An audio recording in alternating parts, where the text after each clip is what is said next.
They're the in crowd, we're the other ones. It's a different kind of cloth that we're cut from. We let our colors show where the numbers ain't. We're the paint where there ain't supposed to be paint. That's who we are. That's how we roll.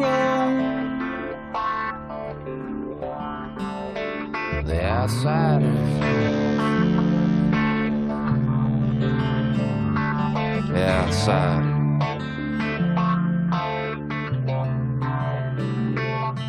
I will get high and I'll never get stained when we saddle up and ride 'em in the pouring rain. When a junkyard dog with an alley cat, keep the wind in the front and the hell out of back. That's who we are. I'm talking walk and walk wide open rock. That's how we roll. Back to the wall, a band of brothers together along the outsiders.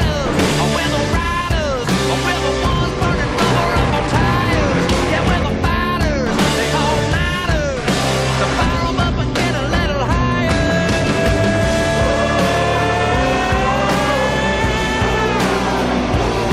The outsiders. The outsiders. You're gonna know who we are.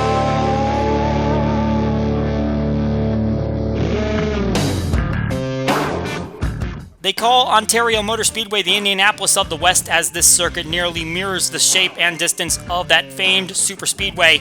But for all that track means to motorsports, this one might mean a lot to the NFRN League Cup Series drivers, as 12 of them look to advance their way into the next round of the playoffs. From the southern part of California, this is the Ontario 500. Hello again, everybody. I'm Colin Denton with RVN, and welcome to the 21st race of the Elite Cup Series season at Ontario, a track we've been to before. Last time around, it was in the middle of the regular season. This time, it is in the playoffs, which carries a lot more significance because we got 12 drivers that are looking to advance their way into the round of 8. And after the last race at Simtel Park, Reese Butcher was able to steal it away from those drivers, and no one has been able to claim their spot in the round of 8 yet. And it is big for a lot of these drivers because 5th back to 12th are separated by 20 points. So a good day here can go a long way. And by the way, we've got 4 Super Speedway winners in the field from this season. Amethyst Ashley, David Davidson, Julio Caesar, and Philip Fry, all Super Speedway winners. And they're hoping that they can make it 2 here today at Ontario. But it's going to be a long and grueling task because we know that there was a lot of issues with the pit entry last time around coming to this circuit, and hopefully we're not going to see some of those same issues, but we will have to see. We got 40 laps to determine it. Taking a look at where we're coming from, Simtel Park. We'll be back in Wisconsin for our next race at Milwaukee Mile, but we head to Ontario for the second time, and for the second time we're in California. Ontario just a few miles away from Fontana Auto Club Speedway and also from the former Riverside International Raceway, and this track has played host to numerous IndyCar and NASCAR races back in the 70s. We'll take a look at our test car on track so you get a feel for what it's like to drive around this circuit. Going down into turn number 1, over 9,000 RPMs, you're going to be hitting that rev limiter. That tachometer is going to be blinking red almost every time you get to the end of the straightaway. Breathe the throttle through the corners into that short chute and then right back onto the back straightaway. And obviously the draft is going to be a major factor in this event. Maybe not as important in the truck series. Those trucks really punching a big hole in the air. These cars are a little bit more aerodynamic, and they're not going to be punching as much of a hole, but you can definitely get an advantage getting somebody's slingshot going into these corners. You want to stay right down on the line. Going through turn 4, it's a little bit different looking. We'll discuss that a little later in the broadcast, but definitely a lot of improvements made here at the racetrack, and that is a lap around Ontario Motor Speedway. And we'll see if the Elite Cup guys can manage it for 40 laps.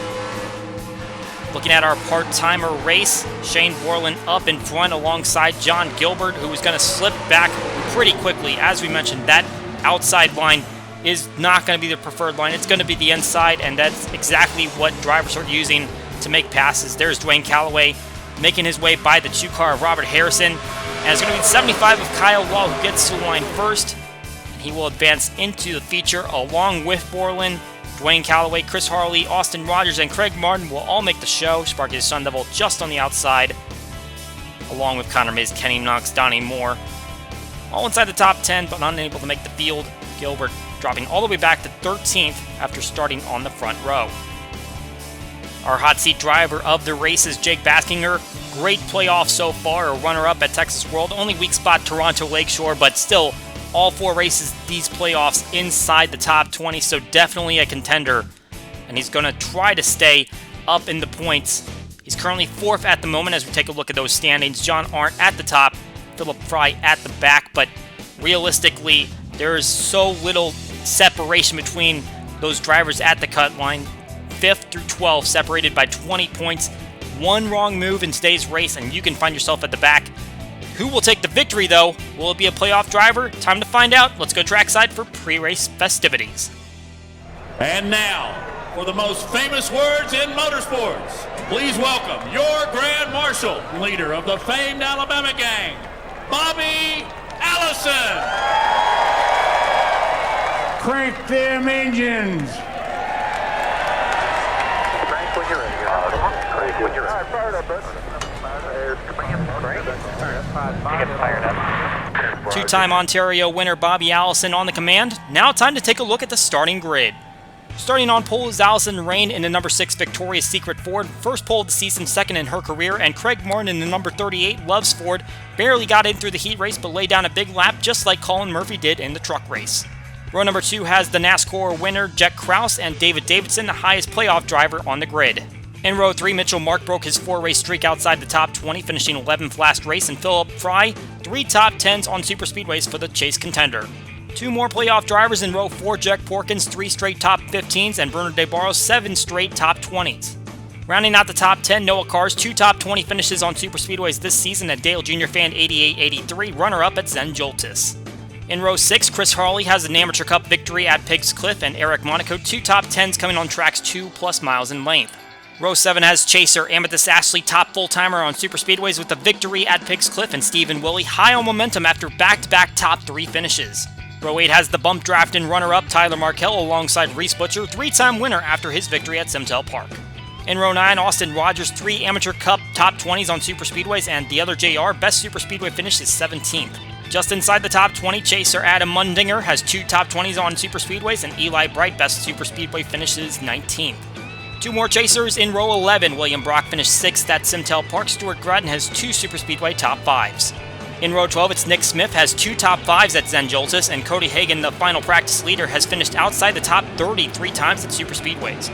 A couple of superspeedway winners in row 13. Kyle Wall won the Amateur Cup race at Bump Drafton, and Rampage won this event last season. Row 14, Chaser Jake Baskinger working back-to-back top 10s, and Brad Stover, the runner-up at Pigs Cliff.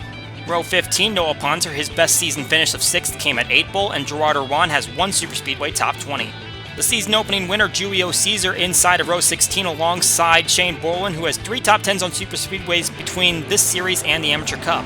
Row 17 has Dwayne Calloway, got a 6th place finish at Pigs Cliff, and Ryan Baden, no top 30 finish since his Peoria win. Current points leader John Arndt on the inside of row 18, no top 10s on superspeedways, 6 top 20s in 10 races though. Jonathan Rains alongside finished 8th at Pigs Cliff. Row 19 consists of Aiden Shepard, 2 superspeedway top 10s, and Rambo, who's finished 27th in the last 2 races. Zachary Fitzwater Sr. in row 20 has the worst average finish among full-timers on this track type, and Dominic Carranza finished 8th at Columbia. And in the final row, it's NASCAR Fan 19, 2 runner-up finishes on superspeedways for the Chaser, and Caleb Campbell, 2 top 10s on this track type. As mentioned, this is the first pole of the season for Allison Rains, so that makes 21 different pole winners on the season. We'll hopefully see a lot of them at our Clash event next season. Right now, these 42 drivers are focused on Ontario. And we now have our 12 playoff drivers onboard cameras activated over on the NFRN channel. Head over there and you can watch this entire race from onboard your favorite driver. That's going to be an intense one. 40 laps around this 2.5-mile circuit. Waiting on the green flag, and there it goes. We are live here for race 21 on the Elite Cup Series season.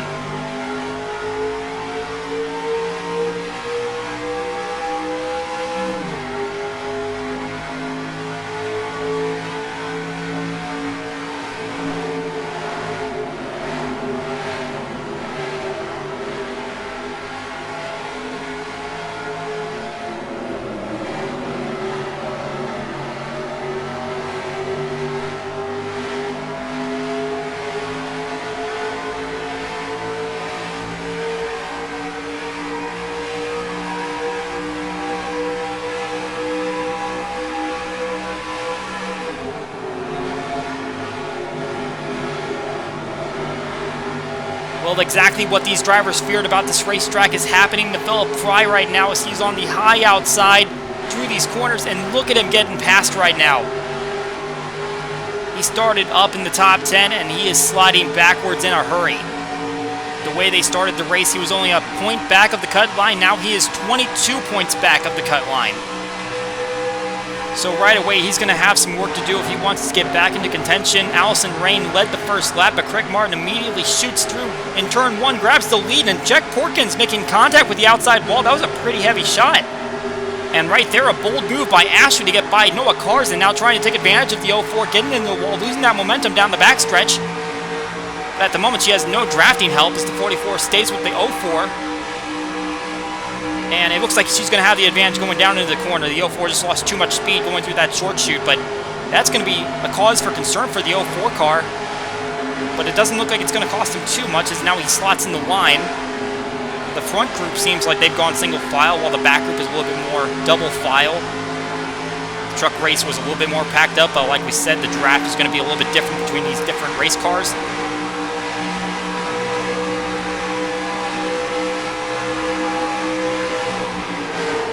And Adam Mundinger trying to work his way. He's behind a couple of cars at the same time. Oh, big shot there. Chris Harley, and then Amethyst Ashley right behind him. And Jack Porkins will go back to that spot, and Bruno De Barros, Ashley's teammate, is going to take over another spot, and here comes William Brock. Ashley just getting passed all over the left side by several playoff drivers. As now the 57 has a little bit of damage from hitting the outside wall.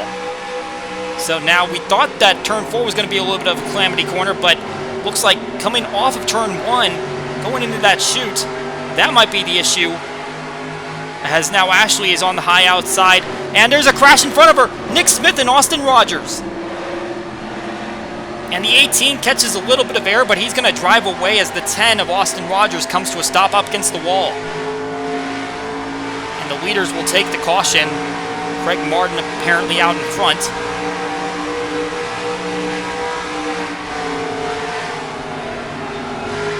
So all of our cautions the last time we were here came as a result of drivers trying to merge on the pit lane, but we finally have a caution where it is not the pit lane that causes the issue. It looks like it was a move going down into turn 4.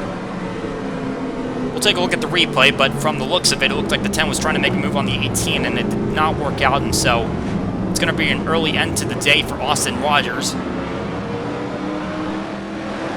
as he awaits some assistance from the wrecker and the medical crew.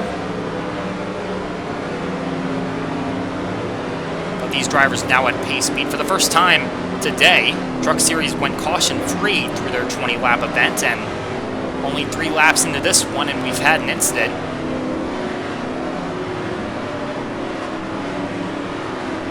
And we will see if they try to go for a pit stop here. A little bit of an older surface, so wouldn't be surprised, and it looks like we're seeing a lot of cars starting to duck down toward the apron. Imagine we're going to see pretty much everyone in here, and they're going to more than likely take 4 tires. Like I said, it's an older surface. More than likely going to be a lot of tire wear. Tires will be a necessity here, so if we get cautions at the right periods, then should expect to see 4 tire changes, and we will see if we get any green flag stops today. But here they come now down the pits, and we saw a little bit of position shuffling, especially Philip Fry dropping way back in the field, so not necessarily going to see everyone pitting at the exact same time as seeing the first car pull into their stall. Very long pit lane here. Watching on William Brock, Jack Porkins, and David Davidson going to pull in pretty similar times.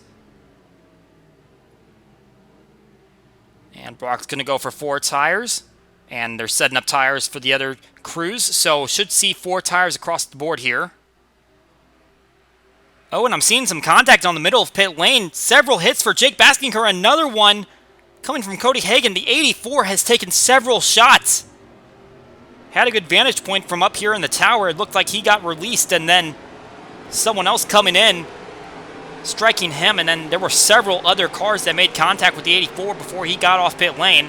As we see the race off pit road, Craig Martin retains the lead. Allison Rain lost a couple spots, but 4 tires across the board.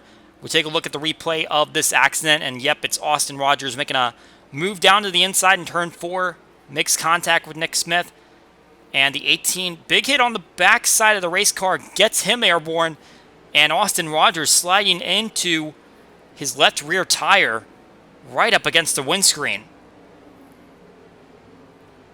And so that contact is going to disable Rogers' car, as Nick Smith actually able to pull away. And so it looks like he's going to be able to continue in this race, although he's definitely not going to be up to a competitive speed. So let's take a look at what happened here on pit lane, now that we have a better look at it. 84 pulls away, and Rampage is coming into a stall at that point, and then drives right into Kyle Law, and Cody Hagan also trying to get into a stall along with Nick Smith. That was just a big mess right there as the 84 tried to exit. Well, right on board, he's our hot seat driver. Look at what it looks like from inside his car. Big news for a driver who hasn't finished outside the top 20 in these playoffs.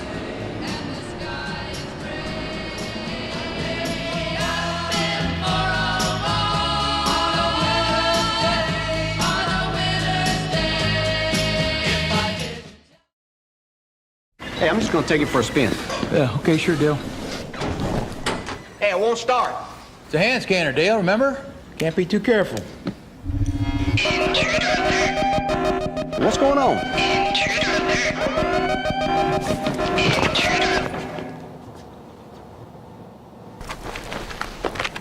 Dad? I just wanted to test drive. Unbelievable. Is that a no?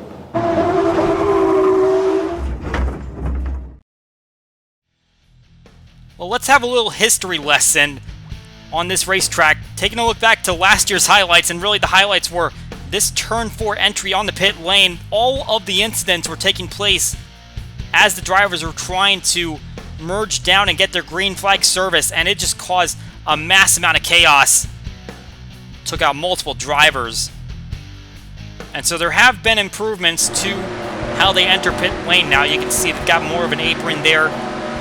They'll merge down into what is more of a drag strip now. This is a multi-use facility. They'll have a little bit more of a padding to enter pit lane, get down to speed. And that should hopefully cause a lot less issues if drivers need to make a green flag stop. But our first caution comes out in turn 4 for a non-pit issue, as Austin Rogers now drops out of the event after contact with Nick Smith. And he takes a heavy hit into the outside wall. Green flag back out. Craig Martin gets a good jump, but someone did not get a good jump, and that would be the 84 car of Jake Baskinger, and as we expected, big contact on pit lane, and he did not come back down for a second stop, so he is running with the damage that he incurred from that hit, and as you'd expect, it's holding everyone up as he's trying to get out of the way. Certainly has the awareness that his car is not up to full speed, but still going to cause some issues with John Arndt, now the first car right behind him and boxed in by everyone else at the back of this field. The 05 is not going to appreciate that one. Came in as the points leader, now ducking down to the inside, trying to get back with the pack. The 18, who was involved in that first incident, was able to get away from the 84, taking that big shot really off the back end of the 75 of Kyle Law. That's what really did his front end in. And we're now seeing the 57 coming down the pit lane under green, and we're hearing it is a passing penalty on the restart, and I would have to imagine it's because of the 84. We're taking a look at the onboard now, and yeah, she just dives right underneath the 3 and then passes several more cars, and everyone just trapped on the outside with Jake Baskinger trying to get up to speed and not happening. What I'm really surprised about, though, is that she's the only one getting penalized when there were definitely some more cars going with her, and I would have to imagine that the rulebook states that if you pass on the inside of the car directly in front of you, that would be the penalty, but several cars followed Ashley, not past her, and so they are going to be fine and got an advantage off of Baskinger being slow, while Ashley would be the one that gets penalized. Oh, and back in turn 4, another incident. This time it's Julio Caesar. And a second accident here is Zachary Fitzwater Sr. up in the air. And more cars going to drive into it. Kyle Law, the other JR. Among those getting contact is now the 9 car stalled out in the middle of the track. The big story here, the 0 of Julio Caesar. playoff contender. He's definitely going to have some damage, but it doesn't look as severe as the cars in front of him. The other JR really plowed into a stalled race car. I believe it was the 9, or maybe he got into the back of the 75. Going to have to look at the replay on that again. Unfortunately, Fitzwater was just driving by that accident and then suddenly saw him turning into the outside wall. I believe Dale Jr. fan 88, 83, and Jonathan Rains were also involved in that. And there's no cars. I believe that was the other car that was spinning with Caesar. So he's got some damage. And I believe he also made contact in that second portion of the wreck. Yeah, you can see he's got damage on both sides of his race car. See if he can get that fixed up, if he can get back into the field, or else he's going to have to go behind the wall.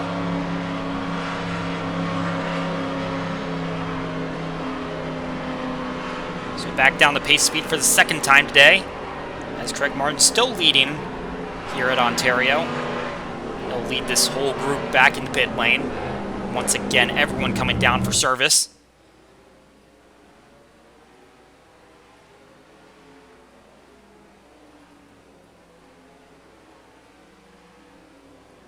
Look at a couple different drivers. Brock working his way up the field. Davidson, as well as Mundinger.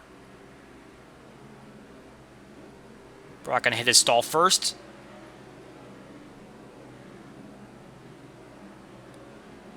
And it's going to be 4 tires for Brock. Mundinger at his stall and tires at the ready. Looks like it's going to be 4 for him, and would imagine for pretty much everyone else in the field as well. Ran a couple laps on their green and certainly can get the benefits of those Goodyears on your race car. And once again, it's going to be the 38 that gets off pit lane first. Looks like a little bit less drama. And the front 4 actually maintain their position as Tyler Markell drops a couple spots to DeBarros and Mundinger. Eli Bright jumping up 3 spots. So let's take a look at this incident, and I believe there was a little bit of contact there between Mundinger and DeBarros, but it's the contact between Caesar and Cars, pretty much similar to what we saw before with Rogers and Smith. Only this time Caesar's going to strike the wall first, and Cars a little bit further down the racetrack. And then as these cars are trying to avoid the incident, as I believe Mundinger might have sideswiped the 44. Yep, there's Rains and Dale Jr. fan 88-83 making contact, and they go out of frame, but did see how that incident started, the 77 and 76 making contact. There's that hit at full speed, and then we'll see 76 is already down in the apron, 77 trying to get lower to avoid the incident. And unfortunately, Fitzwater Sr., we mentioned, he has the worst average finish at super speedways, and it's only going to get worse as he takes a heavy shot into the outside wall. No fault of his own, just caught in the wrong place at the wrong time once again. Riding on his side. This is not the first time that he's had a wild ride at a super speedway. I can remember back to 8 Bowl. If I'm not mistaken, I believe he ran into the roof of Jake Baskinger. And this time he is going for a flip, and I believe we're going to see Noah Cars as his car is a little bit hard of steering. He's going to strike the 9 while it's still airborne. And then the 75 and the 98 are committed to the high side, thinking that the wreck is going to go low, and 75 is going to hit Fitzwater. And then the other JR runs into the back of the wall, and that's where he gets all his damage. As we see Dwayne Calloway just barely braking as the 44 comes to a near rest in front of him. Riding on board Caesar.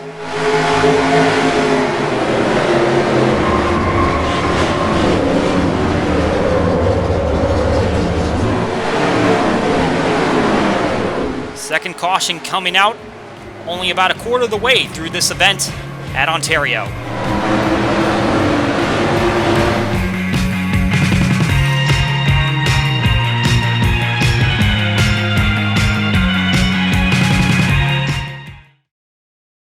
I'm really proud to be a part of it.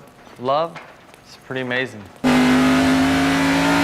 Her name is Amanda Brookman, and she is my destiny, although she may not know that, per se. So you can go online and make any kind of car you want. I made a love car. Do I think they stand a chance? I mean, who doesn't love love? I love love. What will you design? ToyotaRacing.com. Who?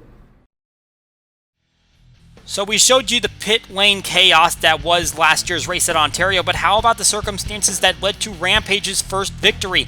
Gabriel Wanderley had the lead, but he decided that he was not going to make it to the checkered flag even as they ran and finished under caution. So he came down for service, the one stayed out, and he was able to claim his first career victory that led on to a title in Season 1. However, it is not going to be a repeat this season, for the title at least, as he is already out of the playoffs. As you can see, a terrible stretch, 7 times outside the top 20 in the past 7 races. Allison ranks a little bit worse at the moment, out of the playoffs in the first round as well. I don't think either of those drivers, though, are going to catch Stephen Willie in his terrible regular season. We see the drivers out of the race now. The other JR, Jonathan Rains, Kyle Law, and Zachary Fitzwater Sr. will all not return to this race. But we go back to Green Flag Racing, and you can actually see that the 34 of Jet Krause is out in front. We had to go back and look, and I believe it was in the corner of the screen, but he was actually coming in the pit lane in front of that accident. He was able to get his 4 tires changed and get back on the racetrack and not have to pit, so he grabbed the lead. And supposedly he was reporting a vibration, which would make sense because he had just come in that caution prior and gotten 4 tires, and he was still up there near the front of the field, but he caught a little bit of a lucky break with the fact that they crashed right behind him. He was able to go ahead and take the lead instead of lose all that track time. But it looks like that's going to be short-lived as the 38 pushes down to the inside, and he overdrives the corner, so the 34 way outside as William Brock tries to take the lead over. 38 dove it a little too deep, and he went up the racetrack, and that opened the door for the 23 of William Brock trying to lead a lap here and grab a bonus point. And it looks like that's going to be right in hand. You know, he's got a big draft coming with his inside. If he's smart, he's going to change lanes here, but maybe not. He's going to have enough time to arc the corner and maintain a lead over Mitchell Mark, as now the 57 back down pit lane. And we're hearing that she did not take tires during that last caution. That just does not make any sense. She was able to stay on the lead lap despite the penalty, but now that 57 crew is just going to waste even more time coming down for that service. Now, just inexplicable mistake there by that crew, as now the 5 diving down to the inside of Brock, and Mark takes over the lead with one fell swoop through turn 3. And so Brock will go back to second place, but he leads the lap, gets the point. So that's all he really needs there. Obviously, he wants to go for that victory, but he's at least got one more point in his bucket, as Ashley now pulling off pit lane, but it seems almost inevitable that she's going to go a lap down, and you just can't excuse that. Just take your tires when the opportunity presents itself. You caught a bad break there with the cars all stacked up. Took your penalty, still stayed on the lead lap, but now you just gave it all away there by not taking tires, and got to hand that to the crew in terms of making that mistake. You see William Brock trying to work his way back toward the 5. Takes a little bit of a lower arc into the corner. Right now the 57's still out in front of these leaders, but just barely. She's going to have to hope for a caution right now because they are charging. They've still got full speed, hot tires. Front 3 lined up in a row right behind Ashley, and another 3 coming from behind, and here comes Mark to the inside. Brock even looking a little bit lower, thinking about a move, but 3 wide into turn 1 just does not sound like a good time. And it looks like all 3 of those drivers will clear Ashley, getting out of the corner. Contact from Mark into the wall, and Brock makes contact with Mark, and he goes for a slide way up the racetrack, and Davidson shoots to the lead. Well, I thought the 57 was going to play a factor into that, but apparently she might have, because Mark seems to have made a misjudgment coming off the corner. And the 23 was expecting that the 5 was going to hit his marks. And unfortunately, the 23 shoots right into the 5, goes for a big slide and right up the racetrack, and now the 11 takes advantage, and he's going to lead a lap and get a bonus point. 11 second in points, at least the last time they came through, as I believe Martin just got a little loose off of 4 and made contact with the wall. He's sliding backwards. Davidson, the Zen Joltis winner, but this hasn't been a track type particularly well to him. 3 times he's finished on super speedways 33rd or worse. Hoping that this is going to end up being one of the better ones for him as DeBarros tries to make a charge. He's going to want that bonus point as well, as he is 20 points above the cut line right now. And just looking at the cut line, Julio Caesar 3 points above had that accident that brought out that last caution. He's still on the racetrack though, and he's going to hope that there's a lot of cars that drop out so he can continue to gain some points. Mundinger can still gain ground. He's up in the 9th position. Bastinger with a bit of damage that's going to slow him up. As Mitchell Mark is now slid behind NASCAR Fan 19. You see that Ashley is still fighting to get back on the lead lap. Oh, a slide off the corner. Reese Butcher way down on the racetrack. And now contact into the wall. Dominic Carranza sideways. There goes Allison Rain and Eli Bright right in front of the field. Spin by Chris Harley. 1 car also involved. Oh, and Nick Smith plows into the back of the 1 car. And a chain reaction there. 18 car now in smoke. He was the last one to arrive on the scene. Saw the 90 way down the racetrack. Coming off of turn 4. I believe the 24 was the first car I saw sideways. Rain also caught up in that one. Pole sitter of the event. Now she's got some damage. Rampage trying to catch back up to speed. I don't believe they took the caution, so that's why they're racing back around to the line. Definitely the leaders racing back for position. There's Harley. I believe he went off the front end of Shane Borland. As a lot of cars scramble to find position and get away from that accident. There's that 25. He didn't take too much damage. Just trying to eyeball it. Eli Bright, though, we did see him sideways make some contact. Looks like he has a little bit of front end damage. To evaluate that replay and see exactly what happened there. It just seems like the 90 went for a slide. This Butcher did. And I believe he might have gotten away unscathed from that whole incident. I think it was the 24. Maybe he was also sideways and came up the track a little bit too much. That ended up putting him and a lot of others in the wall as we see a lot of cars coming down. I see the 78 of Philip Fry is staying out on the racing surface, so it looks like he is not going to stop here.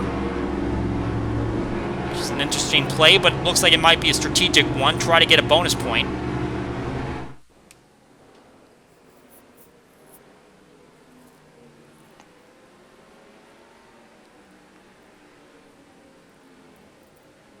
Keeping an eye on several of our drivers up near the front of the field. NASCAR Fan 19 first into his stall. And going to take 4 tires. This is the longest green flag stint we've had so far this race. So it wouldn't be a surprise to see 4 tires taken here. Especially because they've been taking 4 tires for the first 2 stops when those stints were a lot less intensive. Seeing Gradden and Davidson getting ready to go for 4 tires. 64 already pulls away. He was starting at the back of the field, so he had one of the first pit stalls. He's made up a good bit of ground so far this race. And he needed it. He was right at the cut line. Oh, and at the front of the field, Davidson makes contact with Rain. The 6 was trying to get into her stall at the front of the field. Davidson was already pulling away. And that could be a big factor on Davidson, who actually got out in front on the field. He came in first and he left first, but he had contact with Rain on his way out. So let's take a look at this replay first. And yeah, so Butcher made contact with Carranza. They went for a big slide off of corner number 4. And they correct it. But unfortunately, Callaway comes in and makes contact with Carranza. Rain squeezed into the outside. Bright runs into the back of the 24, makes contact with Butcher, so he did have some contact on that whole incident. Stephen Willie squeezed in there at the back. Rain comes around and gets Borland, so the 25 gets the 3 as a result. And the 1 trying to come to a complete stop, trying to avoid. As Noah Cars slips through, I believe the 76 might have as well as Maiden and Hagen there on the bottom, but then here comes Smith with a lot of speed, already damaged, and right into the back of Rampage, and a little bit into Rain as well. And we saw the smoke coming out of the 18 car, so it looks like his day is going to be done. Riding on board Julio Caesar as he rides through this one. 3rd caution of the day here at Ontario.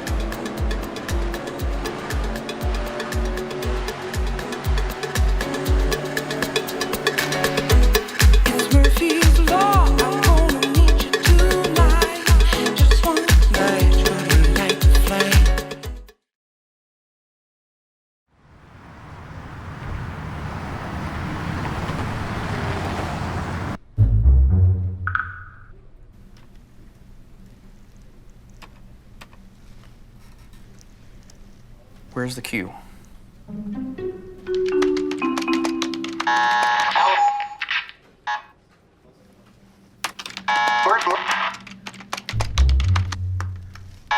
Allison, where's the queue? Upper left.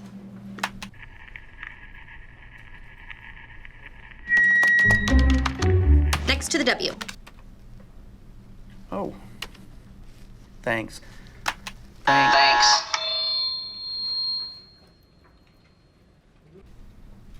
What's happened to me? It's funny that you ask. Your love and me now seem to be a grueling. If you are not currently involved in the NFRN and would like to get involved in the late stages of this season, link down in the description. You can sign up for our part-time truck series qualifying if you are not already signed up for it or involved in one of our full-time series. Deadline for race number 14, 2 days away. We return to Ontario Motor Speedway on lap 24 when the green flag comes out. Nick Smith, the only driver to drop out of the race after that accident. Everyone else that was involved is still in it. They just might have a little damage to go along with their machine. David Davidson takes the green flag. Philip Fry did lead a lap, then came down for pit service. So grabs a bonus point, but as you can see, he's still bottom of the chart, 36 points behind. So it's going to be a big uphill task for him to get back into contention here. And you can see Davidson struggling to clear Ashley as the 57 gets out in front.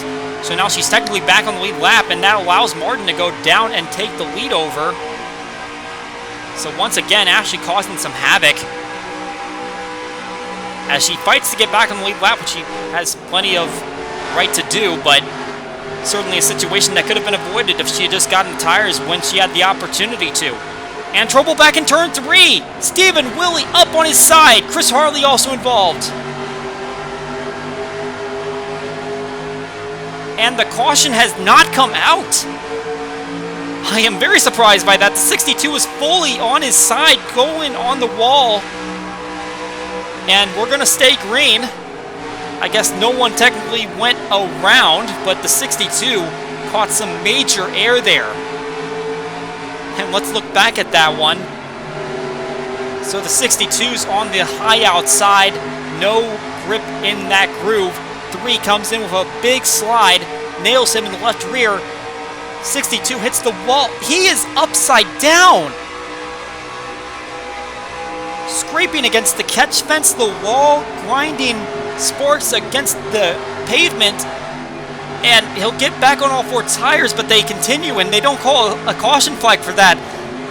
I get it. No one necessarily went around, but that was a pretty gnarly situation. And either way, they're going to continue racing.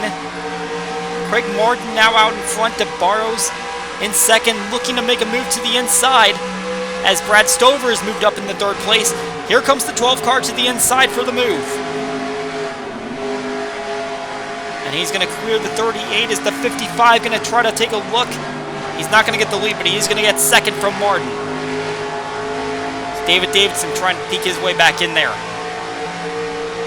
Pretty big separation between these front three. Barros has a big gap up at the front, hoping that he can lead his first laps of the race. And grab a crucial bonus point. Still 20 points up on the cut line. So there's still a big stack up in the middle of this group. William Brock leading that charge as he's in 8th place at the moment. That is one spot behind where he finished here last season.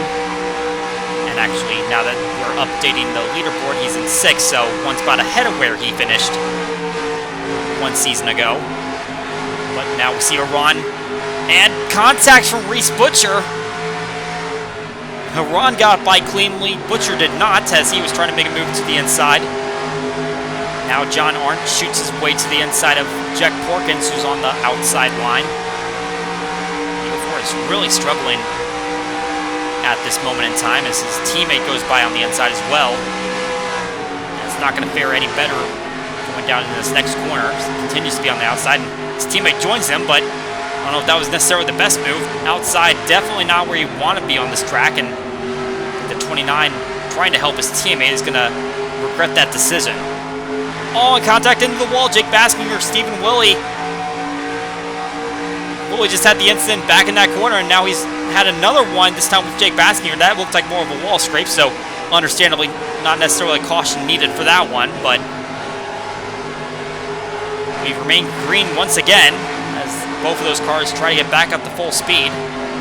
Baskinger already having a rough day with that pit lane contact, just 1 point above the cut line, and now a problem in turn 2, Mitchell Mark and Ryan Maiden. And Gradden caught a piece of the 5 car.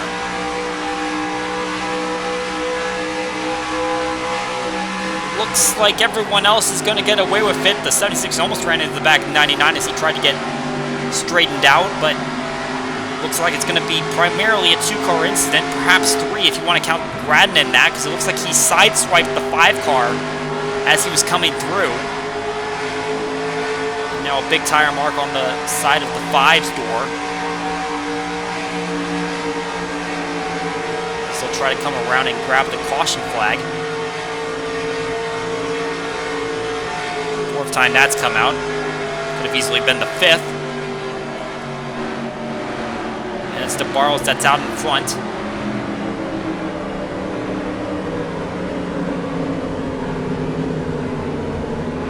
So he will have the advantage going down in the pit lane. Getting into the late stages of this race, and this caution comes at a pretty precarious time. At least as we look into the fuel window. Obviously, we haven't had enough of a long run to really determine what that fuel window is, but if we're going based on practice laps, it seems like we're kind of right on the edge of that window where you might be able to make it, you might not. We'll see what the fuel economy is. And if any of these teams try to gamble with something, you can say this, they're more than likely going to come down now because you pretty much have to. You're not going to make it based on the last stop.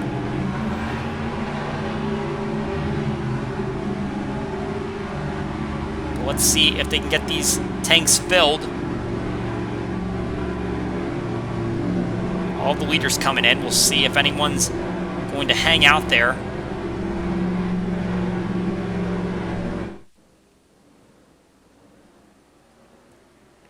And the 04 is still out on the track.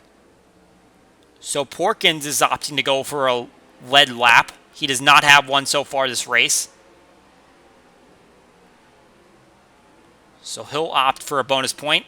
as we watch the Barrows, Brock and Gradden take their service.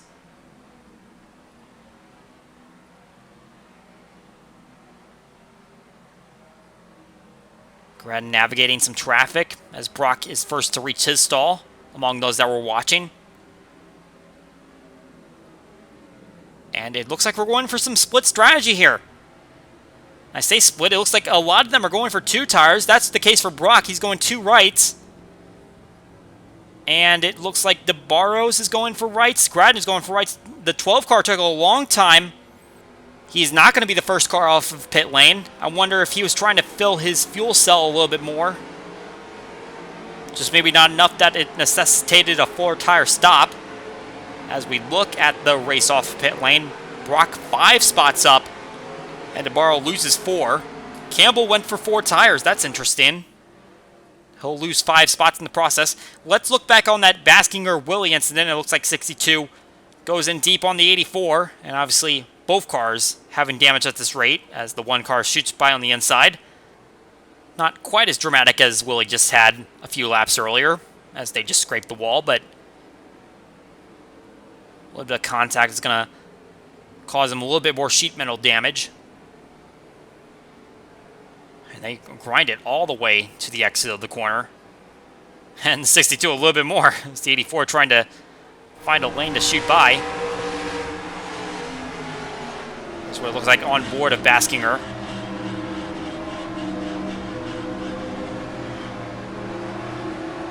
Can't imagine he appreciated it that much. Now let's take a look at what brought out our caution. And the 5 really deep and makes just kind of a move that probably was never going to work. And he'll hit Maiden in the left rear. They will both back into the turn 2 wall. 99 catches a lot more air than the 5 does, even though both do. And looks pretty reminiscent of what Willie just did in turn 3. Except this time you definitely have a car facing backwards, so that will bring out the caution this time. And then we're going to see Gradden come in the shot as the 5 is just kind of trying to save the car. Not entirely in control here as the 29 sideswipes him. And that will send him back around. Not sure what kind of damage Gradden got because we were watching his pit stop and it didn't look like he really spent that much time doing any damage repair, so he might be fine, but it's the 4th caution of the day here in Ontario. Hopefully our final restart coming up.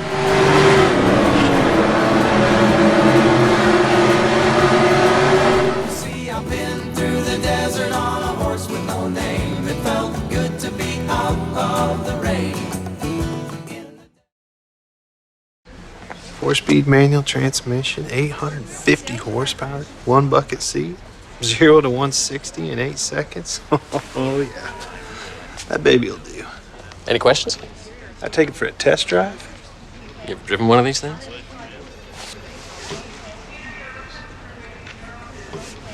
I'll get the keys. She don't take keys.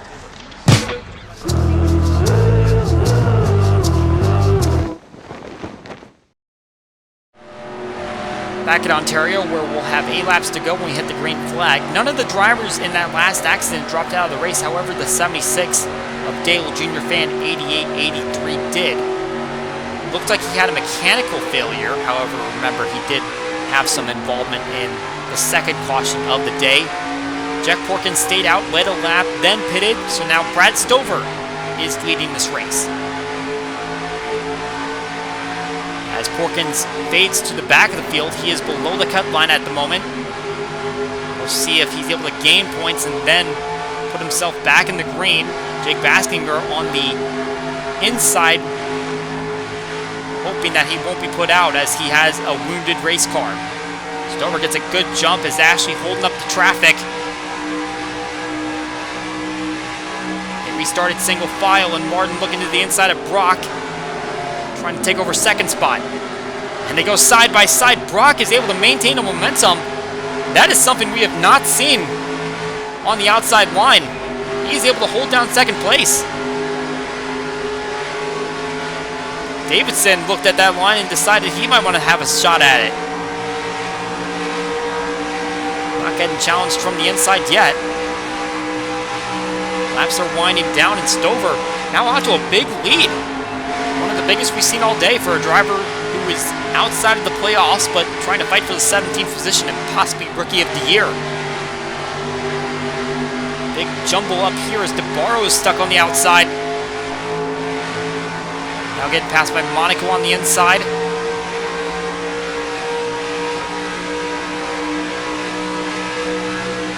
NASCAR Fan 19 able to shoot by both of them since the lap started, so 64 working his way up as he is in cut line danger. Suddenly it seems like turn 3 has momentum on the outside as I saw Tyler Markell making a move to the inside of DeBarro's, but all of a sudden the 12 car just shot forward and maintained that position. Something to keep an eye on as these laps wind down. Still a big pack near the back of the field. Cut line down to 2 points as Porkins trying to work his positions up.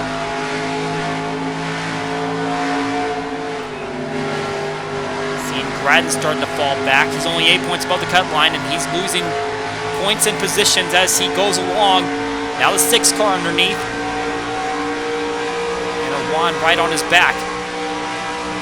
There's Julio Caesar trying to limp his wounded race car home. 13 points above the cut line. Here's a move from Ashley on Stover to try to get back on the lead lap. At this rate, I believe that a caution would negate any advantage of being back on the lead lap. So that was a big advantage for William Brock trying to get past Stover, because the 55 had a big lead there. Now Ashley has forced him back toward the 23 car. And the 55 is going to try to get right back to her. Not able to complete the move. Riding on board Brock. He's looking for an opportunity to pounce. Got the victory at Riki. And that's a track that's not necessarily classified as a super speedway, but for the racing that it provides, it kind of operates like one. And he's using the experience he got there in trying to make a move toward the front and get victory number 2, and one that will advance him into the next round of the playoffs. Side by side for turn 3. And contact! Stover made the move. Ashley had to get out of the gas, and Brock door slams her. And that will force the 57 out of the way as Martin trying to get by her. She runs into 3rd position. Her teammate DeBarro's back and forth. Still a long ways to go for him, as 4 laps to go in this race. And the one thing that's missing for Stover this season is a victory. 4 top 5s, 8 top 10s. Things just kind of went sideways when it came to getting into the playoffs. And amazingly, this is his worst track type, 25.6 average finish on the super speedways. He was a runner-up at Pigs Cliff, but all the other finishes really not that impressive. So to come up through this field and lead laps looking for that victory, this could be a big day for this driver.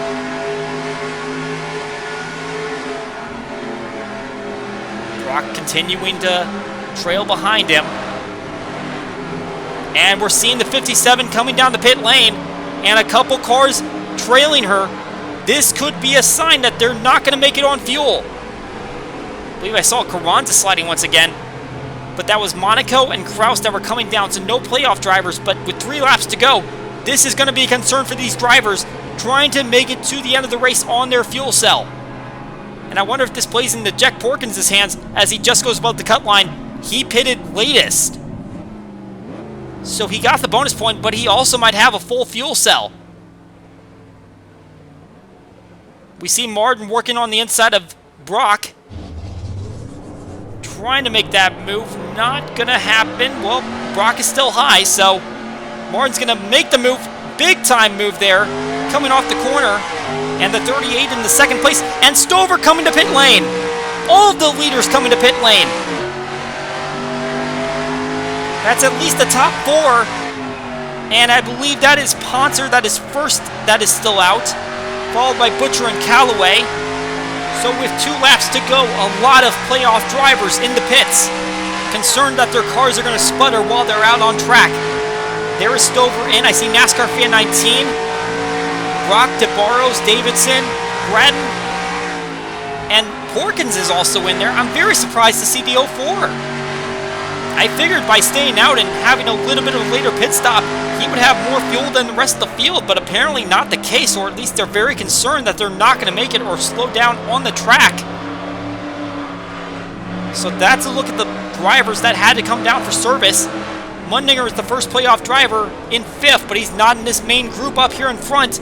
And it does not look like any of these top 4 are coming down for service, so Noah Poncer in line for potentially his first victory. But Reese Butcher trying to get his 4th and back-to-back. White flag is out. 92 in the lead, 90 chasing. Here comes Campbell trying to make a move to the inside on Butcher. They're going to go by the 04. He's going to go lap down.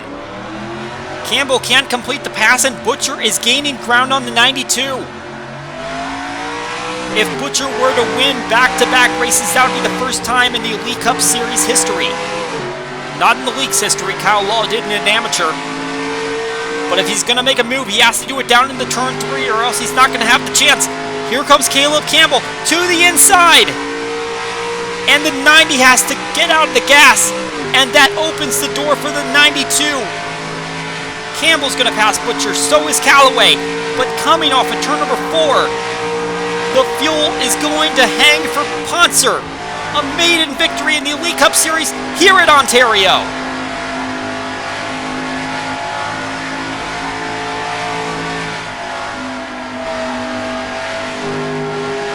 And the 0 car up in smoke. It looks like he came down for a pit stop, but now he has smoke billowing out of the car. And that's a huge development. That's going to be a lot of lost points there.